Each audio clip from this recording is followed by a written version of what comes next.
बिस्मिल्लाहिर्रहमानिर्रहीम। मेरी वीडियो का अमूमी तौर पर जो मकसद होता है वो मुस्बत थिंकिंग पर होता है कि आप मुस्बत थिंकिंग, पॉजिटिव थिंकिंग किस तरह डेवलप कर सकते हैं और आप इस पॉजिटिव थिंकिंग को किस तरह प्रैक्टिकल लाइफ में इस्तेमाल कर सकते हैं या आप मुस्बत थिंकिंग का अमली तौर पर किस तरह मुजाहरा कर सकते हैं। सबसे जो अहम बात है वो हम देखेंगे कि इंसान की ज़िंदगी का जो प्राइम ऑब्जेक्टिव क्या है। ये प्राइम ऑब्जेक्टिव ही इंसान को पॉजिटिविटी की तरफ लेकर जाता है और पॉजिटिविटी और नेगेटिविटी दोनों तरफ मौजूद है। पूरी कायनात में मुस्बत और मनफी लहरें मौजूद हैं। इंसानी दिमाग से भी मुस्बत और मनफी ख्यालात जन्म लेते हैं।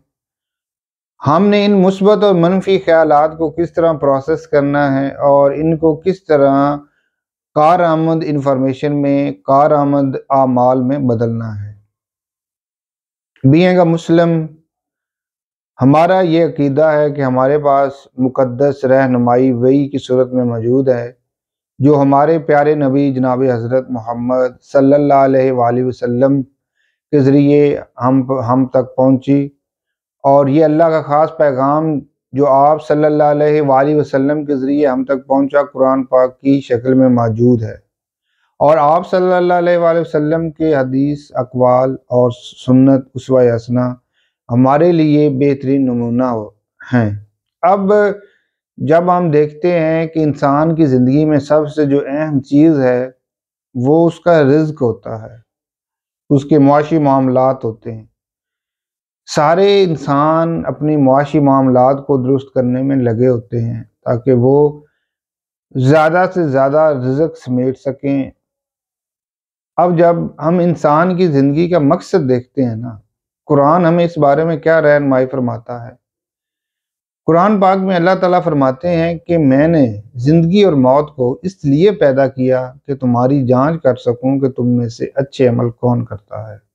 जब ज़िंदगी का मकसद ही अच्छे अमल करना ठहरा तो हमें भी ये सोचना चाहिए कि ज़िंदगी का मकसद है एहसन अमल। अब इंसान एहसन अमल क्यों नहीं करता है या वो बुराइयां क्यों करता है। अल्लाह पाक कुरान पाक में मुतअद्दिद बार फरमाते हैं कि क्या तुम लोग गौर नहीं करते हो, क्या तुम्हारी अक्लों पर पर्दे पड़े हुए हैं, तुम अक्ल से काम क्यों नहीं लेते हो, तुम तदब्बर क्यों नहीं करते हो। अल्लाह ताला एक जगह पर और फरमाते हैं कि क्या मैं इल्म वालों और जहलों को बराबर कर दूं और क्या मैं उन लोगों को जो नेक अमल करते हैं उनका नेक अमल ज़ाया कर दूं। मकसद ये है कि हमें इस चीज़ को इदराक करना चाहिए, इस चीज़ को अपने अंदर समाना चाहिए, अपने अंदर इस पे गौर व फिक्र करना चाहिए, इस पे तदब्बर करना चाहिए कि आखिर हमारी ज़िंदगी का जो मकसद है वो क्या है। जब हमें मकसद की निशानदेही हो गई कि हमारी ज़िंदगी का मकसद है कि अल्लाह ने हमारी जांच करनी है, जांच हमें किसकी है कि नेक अमल, कि नेकी की तरफ, पॉजिटिविटी की तरफ, अच्छाई की तरफ किन का रुझान ज़्यादा रहता है। अब ये सूरत हाल पैदा होती है क्योंकि लोगों को इतना इल्म नहीं है, जहालत ज़्यादा है दीन के हवाले से। आप अक्सर लोगों को सुनते हैं कि दीन तो बड़ा मुश्किल है।